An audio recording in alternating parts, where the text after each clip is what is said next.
Hello everyone. यहाँ पे CBSE का फर्स्ट एंड सेकंड टर्म का सिलेबस आ चुका है और फर्स्ट टर्म का जो एग्ज़ाम होना है वो एमसीक्यू बेस है।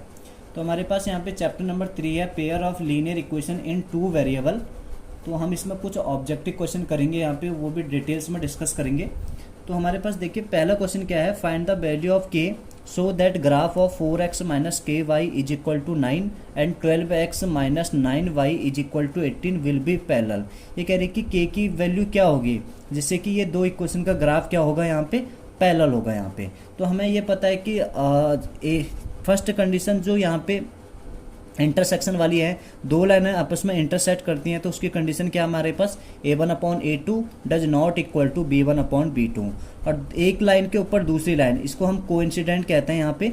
तो इसकी कंडीशन क्या है, a1/a2 is equal to b1/b2 is equal to c1/c2। तो ये एक लाइन के ऊपर जब दूसरी लाइन आती है तो उसे क्या कहते हैं, हम कोइंसिडेंट कहते हैं। और उसकी कंडीशन क्या है हमारे पास, ये होती है। और हमारे पास पैरेलल की जो कंडीशन होती है वो है हमारे पास a1/a2 is equal to b1/b2 but does not equal to c1/c2। ये हमारी पैरेलल कंडीशन है यहाँ पे, ठीक है। ये हमारी क्या है यहाँ पे, पैरेलल की कंडीशन है यहाँ पे। ये जब दो लाइनें आपस में पैरेलल होती हैं तो उसकी कंडीशन क्या होती है, ये होती है। तो इसने कंडीशन यहाँ पे किसकी दी हुई है, पैरेलल की दी हुई है। तो पैरेलल की देखो यहाँ पे a1/a2 b1/b2 क्या है, यहाँ पे इक्वल है। तो हमारे पास देखो दो इक्वेशन क्या गिवन है।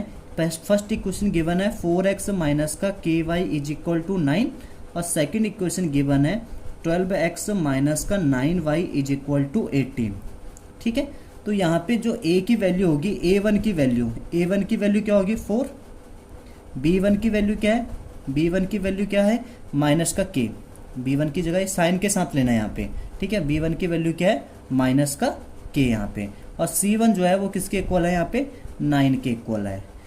a2 की बात करें तो a2 किसके इक्वल होगा, 12 के इक्वल। b2 की बात करें तो b2 किसके इक्वल होगा, यहाँ पे -9 के इक्वल। और c2 किसके इक्वल होगा, यहाँ पे c2 होगा यहाँ पे 18 के इक्वल, ठीक है। तो यहाँ पे k की किस वैल्यू के लिए ये दोनों लाइनें आपस में पैरेलल होंगी, तो हमें यहाँ पे पैरेलल वाली कंडीशन का यूज़ करना है, k की वैल्यू बतानी है। तो देखो यहाँ पे ये कंडीशन जो c1/c2 ये तो इनको इक्वल नहीं है, तो हम क्या लिखेंगे, सिर्फ ये दो फर्स्ट के दो टर्म लिए जाएंगे यहाँ से, क्या a1/a2 but is equal to b1/b2।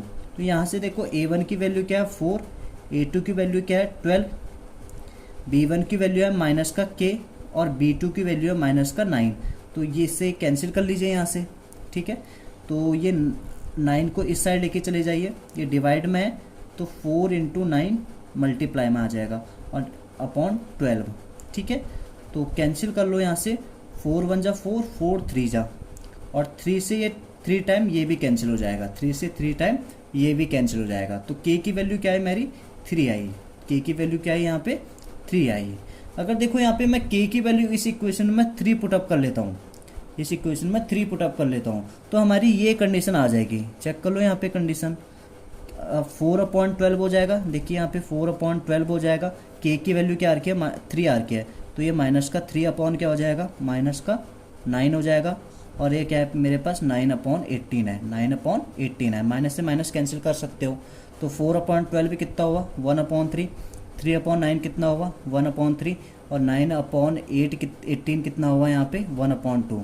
ये इसके इक्वल नहीं है। तो कंडीशन आ गई मेरी, देखो a1/a2 b1/b2 दोनों तो इक्वल हैं बट c1/c2 इक्वल नहीं है। ये दोनों 1/3 आ रहा है बट ये क्या आ रहा है 1/2 आ रहा है। तो यहाँ पे k की वैल्यू क्या होगी, यहाँ पे k की वैल्यू क्या होगी हमारी 3 होगी। तो ऑप्शन नंबर हमारा 3 यहाँ पे क्या हो जाएगा, करेक्ट हो जाएगा। क्वेश्चन नंबर 2 यहाँ पे है, for what value does the pair of linear equation given below has unique solution. तो यहाँ पे हमें दो इक्वेशन गिवन है यहाँ पे, एक है 4x + py + 8 is equal to 0, 2x + 2y + 2 is equal to 0। तो यहाँ पे कह रहे हैं कि p के किस वैल्यू के लिए ये यूनिक सॉल्यूशन होगा। तो आपको कंडीशन बस पता होनी चाहिए यूनिक सॉल्यूशन की। जब हमारी दो लाइनें आपस में इंटरसेक्ट करती है तो हम बोलते हैं कि सॉल्यूशन क्या आता है, यूनिक सॉल्यूशन आता है। और इंटरसेक्शन की अभी कंडीशन हमने देखी थी क्या, a1/a2 does not equal to b1/b2। तो ये हमारी यूनिक सॉल्यूशन की कंडीशन है यहाँ पे। तो यहाँ पे कह रहे हैं कि p की वैल्यू 2 नहीं होगी, p की वैल्यू 3 नहीं होगी, p does not equal to 4 but p does not equal to 5। तो यहाँ पे ये 4 ऑप्शन दिए हैं, यहाँ पे कौन सा ऑप्शन होगा यहाँ पे। तो चलिए इसको स्टार्ट करते हैं। यहाँ पे तो हमारे पास गिवन इक्वेशन क्या है, 4x plus p y plus 8 is equal to 0, 2x plus 2y plus 2 is equal to 0। अब मुझे कंडीशन क्या लेनी है, a1/a2 does not equal to b1/b2, ये कंडीशन लेनी है। तो सेलेक्ट कर लीजिए यहाँ पे ये वाली कंडीशन हम लेके चलना है, a1/a2 but does not equal to b1/b2। ठीक है, तो ये कंडीशन। तो देखो यहाँ पे a1 की वैल्यू क्या है 4 और a2 की वैल्यू क्या है 2, b1 की वैल्यू p और b2 की वैल्यू क्या है यहाँ पे 2। बाकी इसको इग्नोर कर लेना यहाँ पे, क्योंकि यूनिक सॉल्यूशन में इसका कोई यूज है नहीं यहाँ पे कंडीशन के अकॉर्डिंग। ठीक है, तो देखो हमारे पास ये चीज़ आ गई 4/2 does not equal to p/2। तो ये 2 टाइम यहाँ पे कैंसिल कर सकते हो यहाँ पे, तो आया हमारे पास 2 इज इक्वल टू p/2। तो हमारी देखो ये नॉट इक्वल टू है बीच में। ठीक है, दिस इम्प्लाइज दैट। तो p की वैल्यू क्या आ रही है यहाँ पे 2 × 2, इसको इधर लेके चले जाइए, p × p कितना हो जाएगा 4 हो जाएगा यहाँ पे, 2 × 2 कितना हो गया 4। तो p की वैल्यू क्या होगी 4 के इक्वल नहीं होगी, p की वैल्यू क्या होगी 4 के इक्वल नहीं होगी। अब यहाँ पे देखो ऑप्शन तो मुझे मिल गया, इसका कहने का मतलब क्या है कि p की वैल्यू 4 नहीं हो सकती, बाकी कुछ भी चलेगा। बाकी यहाँ पे p की वैल्यू कुछ भी रखो बट 4 नहीं रख सकते हो। अगर 4 रखोगे तो ये यूनिक सॉल्यूशन वाली कंडीशन को सेटिस्फाई नहीं करेगा, ये यूनिक वाली कंडीशन को सेटिस्फाई नहीं करेगा। ठीक है, तो p की वैल्यू यहाँ पे 4 नहीं हो सकती, बाकी कुछ भी हो सकती है। तो यहाँ पे क्वेश्चन में ऑप्शन दिया था यहाँ पे p does not equal to 2 does not equal to 3। तो ऑप्शन नंबर क्या हो जाएगा हमारा यहाँ पे 3 हो जाएगा यहाँ पे। ठीक है, ये थर्ड ऑप्शन क्या हमारा यहाँ पे करेक्ट है। सो क्वेश्चन नंबर 3 हमारा यहाँ पे for what value of k, equation दी हुई है 2x plus 3y is equal to 4 and k plus का 2, ये एंड है, k प्लस का 2x प्लस 6y is equal to 3k plus का 2 विल हैव इनफाइनाइट सॉल्यूशन। ठीक है, ये कह रहे हैं कि इनफाइनाइट सॉल्यूशन होंगे, k की किस वैल्यू के लिए इन इक्वेशनों के इनफाइनाइट सॉल्यूशन होंगे। तो आपको बस क्या करना है, इनफाइनाइट सॉल्यूशन की कंडीशन पता होनी चाहिए यहाँ पे। और हमें पता है कि जब दो लाइनें आपस में कोइंसिडेंट होते हैं तो उनके सॉल्यूशन क्या आते हैं यहाँ पे इनफाइनाइट आते हैं, उनके सॉल्यूशन क्या आते हैं इनफाइनाइट। और कंडीशन क्या आती है इसकी, a1/a2 is equal to b1/b2 is equal to c1/c2, ये इसकी कंडीशन है। ठीक है, तो हम यही कंडीशन को यूज करके यहाँ पे k की वैल्यू निकालेंगे। कंडीशन होती है हमारे पास इनफाइनाइट सॉल्यूशन की, a1/a2 is equal to b1/b2 is equal to c1/c2। तो देखो यहाँ पे a1 की वैल्यू क्या होगी 2, b1 की वैल्यू क्या, a2 की वैल्यू क्या होगी k प्लस का 2, b1 की वैल्यू होगी हमारे यहाँ पे 3 और b2 की वैल्यू होगी यहाँ पे 6, c1 की वैल्यू हो जाएगी 4। देखिए यहाँ पे C1 को तुम ऐसे भी ले सकते हो, 4 को इधर आके माइनस में और इस साइड यहाँ पे इसको 0 कर सकते हो। तो ये इक्वेशन बन जाएगी 2x प्लस 3y माइनस का 4 इज इक्वल टू 0। तो यहाँ भी इसको भी इधर लेके आओगे तो दोनों माइनस से माइनस कैंसिल हो जाएंगे। तो कोई बात नहीं, तुम डायरेक्ट ले सकते हो, यहाँ पे कोई प्रॉब्लम नहीं होती इसमें। तो हमारे पास देखो C1 की वैल्यू क्या है यहाँ पे 4 है एंड C2 की वैल्यू क्या है 3k प्लस का 2, 3k प्लस का 2। अब देखो यहाँ पे क्या है, तीनों टर्म क्या है यहाँ पे इक्वल है, यहाँ पे तीनों टर्म क्या है इक्वल हैं। तो यहाँ पे आपकी मर्जी है कि आप कोई से भी दो टर्म को इक्वेट कर लीजिए, कोई भी दो टर्म को यहाँ पे इक्वेट कर लीजिए, हमें k की वैल्यू मिल जाएगी। अब इन दोनों को इक्वेट करना चाहते हो दोनों को इक्वेट कर लीजिए, अब इन दोनों को इक्वेट करना चाहते हो दोनों को इक्वेट कर लीजिए। फर्स्ट और थर्ड टर्म को इक्वेट करना चाहते हो इसको इक्वेट कर लीजिए, कोई से भी दो टर्म आप यहाँ से इक्वेट कर लीजिए क्योंकि तीनों टर्म क्या है यहाँ पे इक्वल हैं। तो मैं यहाँ पे फर्स्ट के 2 टर्म को इक्वेट कर लेता हूँ। तो जब मैं 2 टर्म को इक्वेट करूँगा तो ये आ जाएगा 2/k प्लस का 2 3/6। ठीक है, क्रॉस मल्टीप्लिकेशन कर लीजिए यहाँ पे, तो 6 2 से कितना हो जाएगा 12 हो जाएगा, 3 के मल्टीप्लाई यहाँ से k प्लस 2 के साथ, तो ये हो जाएगा हमारा 12। 3 के मल्टीप्लाई k से करेंगे तो 3k आ जाएगा प्लस का 3 इंटू कितना हो जाएगा 6 हो जाएगा यहाँ पे। तो इस 6 को इधर लेके आ जाएंगे हम, तो यहाँ पे हमारे पास हो जाएगा 12 माइनस का 6 और इस साइड 3k हो जाएगा। 12 माइनस का 6 और 3k, तो k की वैल्यू कितनी आ रही है यहाँ पे 6/3। सो हमारी फाइनली के की वैल्यू कितनी आई, 2 आई। तो के अगर हमारा 2 हो जाएगा तो इस इक्वेशन के सॉल्यूशन जो होंगे वो क्या होंगे, इनफाइनाइट सॉल्यूशन होंगे। के की वैल्यू 2 होने पे ये क्या, ये दो इक्वेशन क्या देंगे, इनफाइनाइट सॉल्यूशन देंगे। तो यहाँ पे हमारा ऑप्शन नंबर कौन सा हो जाएगा, 4 यहाँ पे करेक्ट हो जाएगा, ऑप्शन नंबर 4। क्वेश्चन नंबर 4 है, what is the point of intersection of the line दी हुई है 3x + 7y = 12 and x axis. ठीक है, तो हमें ये पता है यहाँ पे, जैसे ये x एक्सिस एक कार्टेशियन प्लेन है, x एक्सिस हो गया, ये y एक्सिस हो गया।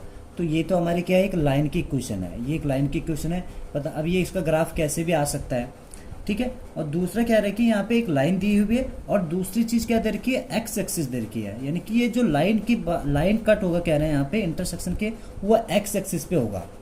अगर मैं इस एक्स एक्सिस की बात करूँ, अगर मैं इस एक्स एक्सिस की बात करूँ तो यहाँ पे y क्या होता है, y यहाँ पे 0 होता है। एक्स एक्सिस के पॉइंट की बात करें तो y की वैल्यू क्या होगी, यहाँ पे 0 होगी ना। अगर मैं इस पॉइंट की बात करूँ तो ये पॉइंट कुछ होगा, यहाँ पे y की वैल्यू तो 0 होगी, एक्स की कुछ ना कुछ तो होगी, बट y की वैल्यू क्या होगी, 0 होगी यहाँ पे।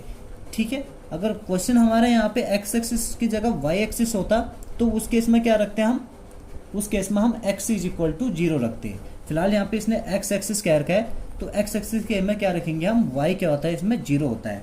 तो हम यहाँ पे लिख सकते हैं, यहाँ पे for the point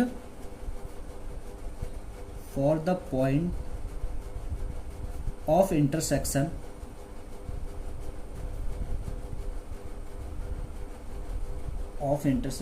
of a line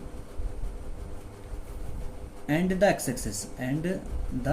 axis. ठीक है, लाइन ये गिवन है और एक्स एक्सिस बोल रखा है इसने, and x axis we put y = 0, we put y = 0। किस में y = 0 रखेंगे, जो हमारे पास लाइन की इक्वेशन है। लाइन की इक्वेशन क्या दे रखी है इसने, 3x + 7y = 12। तो जैसे मैं यहाँ पे y की जगह 0 रखूँगा तो हमारी यहाँ से x की वैल्यू निकल जाएगी। तो 3x + का 0 = 12 हो जाएगा। तो 3x = 12, x = कितना हो जाएगा हमारा, 12/3 हो जाएगा। तो 3 से इसको कैंसिल कर लीजिए, 4 आ रहा है। तो x की वैल्यू क्या आएगी हमारी, 4 आएगी। ठीक है, x की वैल्यू क्या आएगी, 4 आएगी। यानी कि जो लाइन ये कट करेगा, ये जो लाइन कट करेगा x एक्सिस को, तो ये यहाँ पे x = 4 पे ये कट करेगा। तो ये वाला पॉइंट क्या होगा, ये वाला पॉइंट क्या होगा, 4,0, क्योंकि y तो यहाँ पे 0 है ना, y की वैल्यू तो वैसे भी हम यहाँ पे ले चुके थे कि 0 होगा। तो ये जो पॉइंट मिलेगा मुझे, ये पॉइंट क्या मिलेगा, एक्स वाई हमारा पॉइंट होता है। x की वैल्यू क्या आ रखी है यहाँ पे 4 और y की वैल्यू क्या आ रखी है यहाँ पे 0, y की वैल्यू क्या आ रखी है, 0 आ रखी है। तो हमारा कौन सा वाला ऑप्शन हो जाएगा यहाँ पे, ये वाला ऑप्शन तो है नहीं, 4,0। तो ये हमारा सेकंड ऑप्शन यहाँ पे मिल चुका है। ठीक है, 0,4 मत कर देना अभी, क्योंकि यहाँ पे y की वैल्यू 0 है। अगर यही क्वेश्चन हमारा x एक्सिस की जगह y एक्सिस होता, x एक्सिस की जगह y एक्सिस होता, तो हम वहाँ पे क्या करते, x की जगह 0 रखते। तो जब इस क्वेश्चन में x की जगह 0 रखोगे तो y की वैल्यू कुछ और निकलेगी, यहाँ से y की वैल्यू कुछ और निकलेगी। तो ध्यान रखना, जब x एक्सिस की बात करोगे, जब यहाँ पे x एक्सिस की बात करी होगी तो तुम क्या करोगे, वहाँ पे y की वैल्यू क्या रखोगे, 0 रखोगे। उस केस में क्या रखोगे, y की वैल्यू 0 रखोगे। जब y एक्सिस की बात होती है तो वहाँ पे x क्या होता है, 0 होता है। x क्या होता है, वहाँ पे 0 होता है। ये बात ध्यान में रखना। आज का क्वेश्चन नंबर 5 हमारे पास है, for what value of a does the following of linear equation have infinite solution. ठीक है, फिर यहाँ पे दो इक्वेशन गिवन है, तो कह रही है कि a के किस वैल्यू के लिए इन इक्वेशनों के इनफाइनाइट सॉल्यूशन होंगे। तो यहाँ पे यहाँ पे ऑप्शन भी गिवन है हमारे पास, ऑप्शन दे रखा है यहाँ पे a = 1, a = 2, a = 3 and a = 4। ये हमारे पास ऑप्शन है, इसमें ये हमारे पास ऑप्शन है। तो देखते हैं यहाँ पे a के किस वैल्यू के लिए इनके सॉल्यूशन इनफाइनाइट सॉल्यूशन देंगे, इन इक्वेशनों के सॉल्यूशन। सो हमारे पास इनफाइनाइट सॉल्यूशन की जो कंडीशन होती है वो हमें पता है कि क्या होती है, a1/a2, b1/b2, c1/c2। ये हमारे पास इनफाइनाइट सॉल्यूशन की कंडीशन होती है। बस एक कंडीशन ध्यान रखना है, इसमें कंडीशन को बस आपको ध्यान में रखना है, बाकी काफ़ी इजी है यहाँ से। तो a1 की वैल्यू क्या हो जाएगी, 4, और a2 की वैल्यू हम सेकंड इक्वेशन से लेते हैं, तो वो क्या होगी, 8। ठीक है, b1 की वैल्यू क्या होगी, -3, और V2 की वैल्यू क्या होगी, माइनस का 6 होगी।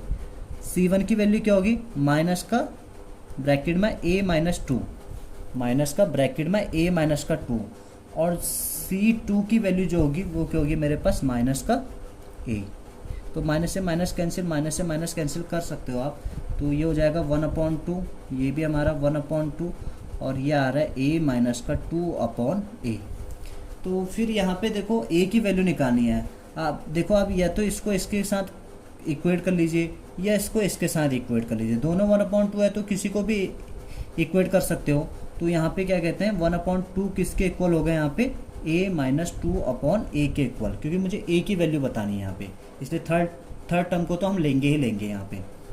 तो फाइनली हमारे पास क्या हो जाएगा, इसकी क्रॉस मल्टीप्लाई कर लीजिए, ये a साइड आ जाएगा, ये हमारे पास a साइड आ जाएगा, और 2 को इसके साथ लेके चलिए तो ये हो जाएगा a माइनस का 2। तो a is equal to 2a minus का 4 हो जाएगा, ये 2a माइनस का 4 हो जाएगा। इस 4 को इस साइड लेके आ जाए, पॉजिटिव हो जाएगा, और इस a को उस साइड लेके चलिए तो 2a माइनस का a। तो 2a में से a माइनस करेंगे तो a बचेगा, और is equal to 4। So finally हमारे a की वैल्यू आ चुकी है, a की वैल्यू क्या आ रखी है, 4 आ रखी है। तो हमारा ऑप्शन नंबर कौन सा हो जाएगा, ऑप्शन नंबर 4 हमारा ये करेक्ट हो जाएगा। क्वेश्चन नंबर 6 है हमारा आज का, for what value of b the point 3, b lies on the line represented by 2x minus 3y is equal to 5। तो ये क्या कह रहा है कि b के किस वैल्यू के लिए जो ये पॉइंट हमारा इस लाइन को क्या करेगा, रिप्रेजेंट करेगा यहाँ पे। तो जैसे हमारे पे मान के चलो कि एक वैसे मैं इसको कंसिडर कर लेता हूँ कि इसकी जो लाइन है ये इस टाइप की आ रही है, ठीक है।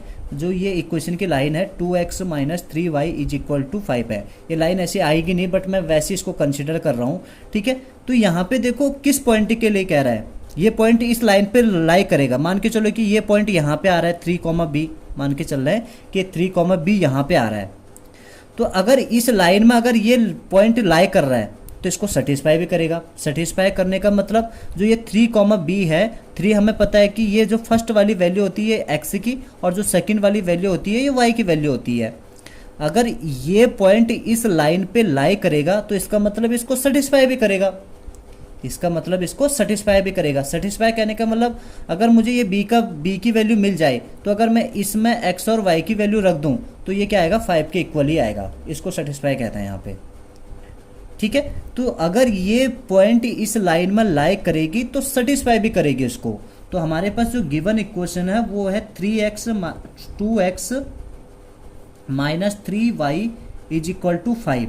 और यहाँ पे हम क्या रखेंगे, पुट x की जगह क्या रखोगे यहाँ पे 3, और y की जगह क्या रखोगे 5, y की जगह क्या रखोगे 5 रखोगे। तो मेरी यहाँ सॉरी y की जगह 5 नहीं, y की जगह b, y की जगह हमारे पास b है, ये 5 नहीं b, क्या रखोगे b रखोगे, क्योंकि हमारे पास पॉइंट ये है ना, x की जगह 3 और y की जगह क्या रखोगे यहाँ पे b रखोगे। सो हमारे पास जो इक्वेशन है 2 इंटू एक्स की जगह 3 इंटू वाई की जगह b इज इक्वल टू 5। तो 3 2 जा कितना हो जाएगा 6, माइनस का 3b is equal to 5, minus का 3b 5, ये प्लस का 6 है, इस साइड आएगा तो माइनस का 6 हो जाएगा। 3b माइनस का 1, माइनस से माइनस कैंसिल हो जाएगा, तो b की वैल्यू क्या आई मेरी 1/3, ये 3 नीचे आ जाएगा 1 के। तो b की वैल्यू क्या है मेरी 1/3 आई। अगर b की जगह देखो मैं यहाँ पे जो मेरे पास b की जगह मैं यहाँ पे 1/3 रखूँगा, ठीक है। यानी कि y की वैल्यू क्या होगी मेरी 1/3 हो जाएगी, y की वैल्यू क्या होगी 1/3 होगी। अगर x की वैल्यू 3 और y की वैल्यू 1/3 रखूँगा इस इक्वेशन में, तो ये किसके इक्वल आ जाएगा 5 के इक्वल आ जाएगा। इसका मतलब उसको ये सेटिस्फाई करेगा, ठीक है। अगर कोई पॉइंट किसी लाइन में लाई कर रहा है तो उसको वो सेटिस्फाई भी करता है। तो सेटिस्फाई करने का मतलब x की वैल्यू x और y की वैल्यू हमें ईजिली डिसाइड कर सकते हैं हम यहाँ पे, ठीक है। तो यहाँ पे b की वैल्यू क्या आ रही इस क्वेश्चन में हमारे पास 1/3। तो हमारे पास ऑप्शन नंबर 2, ये ऑप्शन नंबर 2 क्या हो जाएगा, करेक्ट हो जाएगा यहाँ से। आज का क्वेश्चन नंबर 7 है हमारे पास, solve 99x plus 101y is equal to 499। Second equation है हमारे पास, ये पहली इक्वेशन है, और यहाँ पे हमारे पास सेकेंड इक्वेशन है 101x प्लस का 99y इज इक्वल टू 501। ठीक है। तो आप यहाँ पे किसी भी मेथड का यूज़ करके एक्स और वाई की वैल्यू निकाल सकते हो। अब जब यहाँ पे देखो अगर आप यहाँ पे सब्स्टिट्यूशन मेथड का यूज़ भी करोगे तो कैलकुलेशन काफ़ी बड़ी होगी, क्योंकि अगर यहाँ से तुम एक्स की वैल्यू भी निकालोगे तो ये इस साइड इसको उधर लेके चलोगे और ये 101 नीचे आ जाएगा, फिर इसको पहली क्वेश्चन में पुटअप करोगे, काफ़ी बड़ा हो जाएगा। आप यहाँ पे एलिमिनेशन मेथड का भी यूज़ करोगे तो एक को तुम्हें 99 से मल्टीप्लाई करना पड़ रहा है, एक को 101 से मल्टीप्लाई करना पड़ रहा है। यहाँ पे किसी को भी अगर एक्स और वाई को अगर कट भी करना चाहते हो तो ये भी हमारी मल्टीप्लिकेशन काफ़ी लंबी हो जाएगी, क्योंकि इसको भी 101 से मल्टीप्लाई करना पड़ेगा अगर तुम पहली क्वेश्चन को 101 से करोगे तो, और इसको 99 से करना पड़ेगा, तो काफ़ी बड़ा हो रहा है। तो इस टाइप के क्वेश्चन के लिए आपको क्या करना है, इन दोनों क्वेश्चन को छोटा बना लीजिए। जो दोनों हमारे पास इक्वेशन है इनको हम थोड़ा छोटा करेंगे। छोटा कैसे करेंगे, एक बार दोनों इक्वेशन को ऐड कर लीजिए और एक बार दोनों इक्वेशन को सबट्रैक्ट कर लीजिए। एक बार ऐड करना है और एक बार क्या करना है, यहाँ पे सबट्रैक्ट करना है। जब मैं दोनों इक्वेशन को ऐड करूँगा, एडिंग फर्स्ट एंड सेकेंड, तो देखिए यहाँ पे क्या आ रहा है, 99x प्लस का 101y इज इक्वल टू 499 है, और ये हो जाएगा 101x प्लस का 99y इज इक्वल टू 501। तो जब मैं दोनों को ऐड कर रहा हूँ यहाँ पे, तो 99 में 100 ऐड करोगे तो 200x हो जाएगा, 101 में फिर 99 ऐड करोगे तो 200y हो जाएगा। देखो ये इसमें 1 ऐड कर लो तो ये 500 कितना हो जाएगा, 1000 हो जाएगा। 200 कॉमन ले सकते हो यहाँ से, तो 200 कॉमन लेने से क्या हो जाएगा, यहाँ पे बचेगा x प्लस का y और ये बचेगा 1000। 200 को नीचे लेके आ जाइए, तो जब 200 को नीचे लेके आओगे तो क्या हो जाएगा हमारे पास है 1000 अपॉन 200, तो कितना आ जाएगा, 5 आ जाएगा। तो देखो ये हमारी पहली इक्वेशन है, इसको इक्वेशन नंबर 3 कर लेना, इसको इक्वेशन नंबर 3 कर लेना। और एक बार इसी को क्या करना है, तुमने सबट्रैक्ट करना है। एक बार इसी को क्या करना है, यहाँ पे सबट्रैक्ट कर लो। 2 में से क्या कर लो, यहाँ पे इक्वेशन नंबर 2 में से 1 को क्या कर लो, यहाँ पे सबट्रैक्ट कर लो। जब मैं इसको सबट्रैक्ट करूँगा तो ये है मेरे पास 99x प्लस ये y है प्लस का 101y 499। जब तुम इसको सबट्रैक्ट करोगे तो कितना आएगा, ये आएगा 2x माइनस का 2y is equal two plus का 2। ठीक है, तो 2 कॉमन ले सकते हो यहाँ से, यहाँ पे हो जाएगा x माइनस का y इज इक्वल टू 2, 2 से 2 ये कैंसिल हो जाएगा, तो x minus y is equal to क्या आ जाएगा, 1। ये इक्वेशन नंबर 4। अब तुम्हारे लिए काफ़ी आसान हो जाएगा इन दोनों इक्वेशन को सॉल्व करना। इन दोनों इक्वेशन को सॉल्व करना आपके लिए काफ़ी आसान रहेगा। तो देखो इन दोनों इक्वेशन को सॉल्व कर लेते हैं। एक है मेरे पास क्या, x plus y is equal to 5 है, और दूसरा क्या है, x minus y is equal to 1 है। दोनों को ये y से y कैंसिल हो गया एलिमिनेशन मेथड यूज़ करके, तो x plus x 2x is equal to 6 हो जाएगा। तो 2x इज इक्वल टू 6 होगा, तो x is equal to 6 upon 2 हो जाएगा। तो x की वैल्यू क्या आई मेरी, 3 आ गई। देखो इतना आसान हो गया यहाँ पे x की वैल्यू निकालना। अब x की वैल्यू यहाँ पे 3 आ चुकी है, तो सिमिलरली करके आप y की वैल्यू निकाल लीजिए यहाँ पे किसी भी क्वेश्चन में पुटअप करके।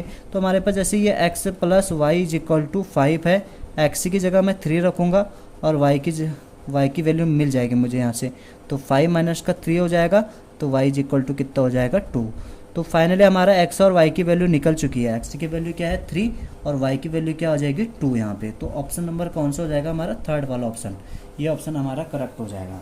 तो ध्यान रखना, अगर कभी यहाँ पे बड़े डिजिट हैं, इस टाइप के कभी क्वेश्चन दिख रहे हैं, अगर तुम करना चाहते हो वैसे कर सकते हो, इसमें कोई भी प्रॉब्लम नहीं है, बट तुम्हारा टाइम इसमें काफ़ी ज़्यादा स्पेंड होगा। अगर इस प्रोसेस से करोगे तो यहाँ पे आपका काफ़ी टाइम सेव रहेगा। तो क्योंकि यहाँ पे इक्वेशन काफ़ी छोटी बन जा रही है और छोटी इक्वेशन को सॉल्व करना काफ़ी आसान हो जाएगा हमारे लिए। ठीक है।